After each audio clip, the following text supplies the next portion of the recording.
Welcome to E3 Consulting Solutions. I am here to give you an MTSS 101 session. Just so you know, I wanted to share with you how this framework helps schools create an environment where all students can be successful. In short, MTSS stands for Multi-Tiered Systems of Support. It is a preventative, proactive, data-based framework designed to improve academic, social, and emotional and behavior outcomes for all students. It is an integrated framework, which means there are multiple things happening at one time, and it is meant to address the needs of the whole child. MTSS is almost like magic, if you ask me, and that's because it is content agnostic.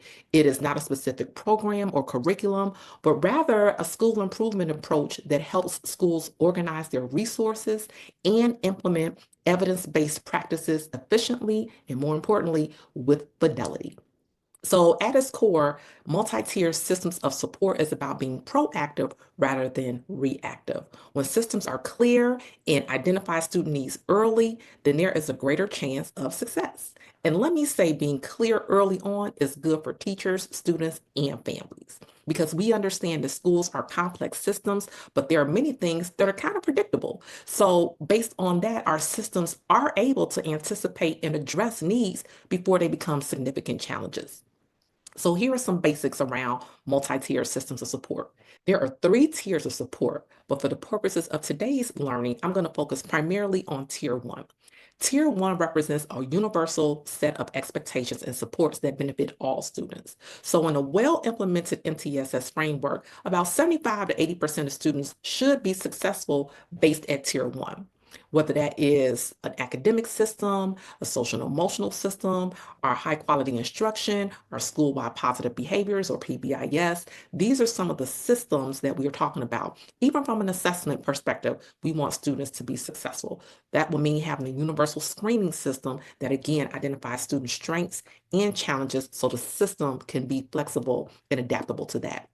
Another clear system, attendance policies, is an example of when you would have clear systems and strategies in place. So tier 1 in an academic setting, as an example, might mean that your district or school has a research-based reading curriculum that includes differentiated instruction at tier 1.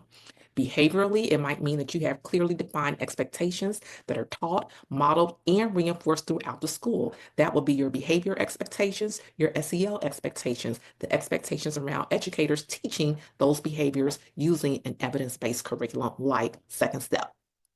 MTSS encompasses several interconnected systems. So that's sometimes where we kind of get a little flabbergasted because there's a lot to think about. But when all of those systems work together, they support the entirety of the children that are in front of us. So again, when we talk about academic systems, we're talking about learning and instruction. So this includes curriculum, assessments, and academic excellence at tier 1. Now notice I talked about a lot of things, but I still haven't said the word interventions.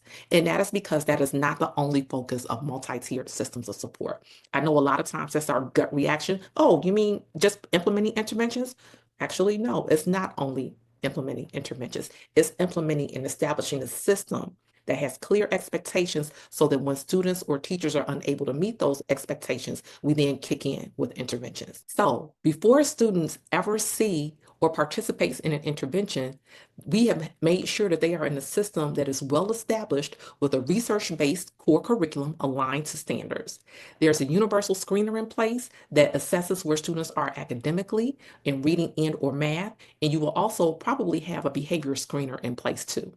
You want to make sure that at tier 1, you have a mechanism for progress monitoring and tracking students' growth over time. And then you also want to make sure that you have evidence-based social and emotional curriculum in place. Now, I want to be sure I say this loud and clear. You cannot intervene your way out of a poorly designed system or a weak tier 1. If the infrastructure of your MTSS system is not healthy, it is very difficult to implement with fidelity. Your outcomes will reflect that. So, how do we make sure that we have success within our implementation of MTSS? That requires clear and coherent and equitable policies at all levels. So that means the district level, that means your school level, that means your classroom level. And there are times that you want to be sure that that's happening at each of those 3 levels. I want to share some of those examples with you now. So when we talk about the district level, it could look like dedicated time within the master schedule for intervention and enrichment, okay? So you don't have to look at a deficit. You can also look at the assets of students to determine what extra support they need. It means that maybe staffing allocations are such that there are people in place that act as interventionists. You also want to have a tier one, very clear professional development that makes sure that all adults can implement whatever evidence-based practices or expectations you have with fidelity. It might also mean just simply funding to make sure that all of the resources that you need are in place. And then, of course, you want to have clear guidelines and protocols for how students are being served within your MTSS system.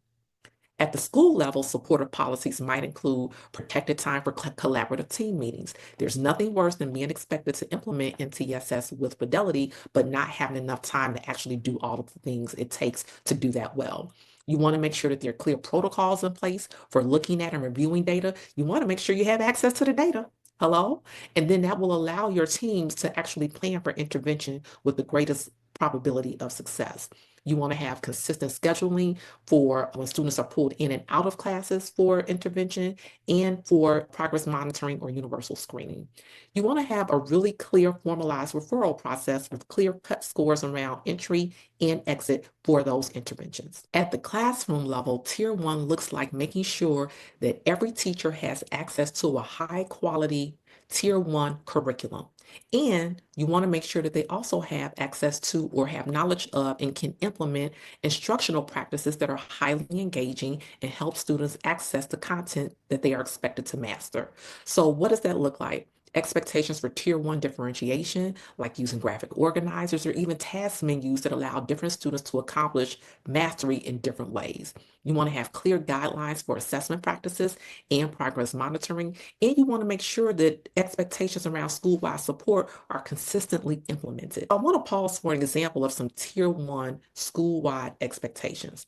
We have School A that began establishing strong tier one systems. They adopted a research-based reading curriculum. They began implementing PBIS school-wide. They even have an SEL curriculum that is facilitated at least twice a week. Every classroom has the same expectations. Every teacher is facilitating all of the same curriculum with some of the same expectations. There are visual cues, there's a reinforcement system, there's an example that everyone understands because it has been clearly communicated. Also, there has been support maybe at the beginning of the year with professional development so that all adults know how to implement that particular strategy. So I've shared a lot and there's a lot more to share, but as an introduction to MTSS, what I want you to know, if nothing else, is that MTSS represents a shift from a reactive state of mind to a proactive state of mind. We want to be in the mindset of prevention when we talk about multi-tiered systems of support. By implementing this framework with fidelity, districts and schools can facilitate environments where all students and staff are positioned to be successful. So here are your key takeaways. First, MTSS is a framework, not a program. It is integrated, which means we're talking about academic, behavioral, and social and emotional supports. We are treating the entire student, not only one aspect. We're also using data to drive decisions about what students need. So remember, we talked about universal assessment. You will also take assessment information into your data meetings so that you can assign interventions appropriately. You also want to emphasize, again, prevention and early intervention. That is required in order to make sure that the system is successful and that you are not over referring students for tiered supports when tier one can actually meet their needs. It also requires that you have supportive policies that meet students where they are and at all levels. So there you have it. That's your MTSS 101 session. Thank you so much for joining me on E3 Consulting Solutions. I am thrilled to be here to educate, equip, and empower you to implement school improvement using the MTSS framework. I want to encourage you to reflect on how MTSS can help you support and enhance outcomes for all of your students. If you found some value in this video, please share, like, and subscribe for future content. I can't wait to hear your thoughts. Take care.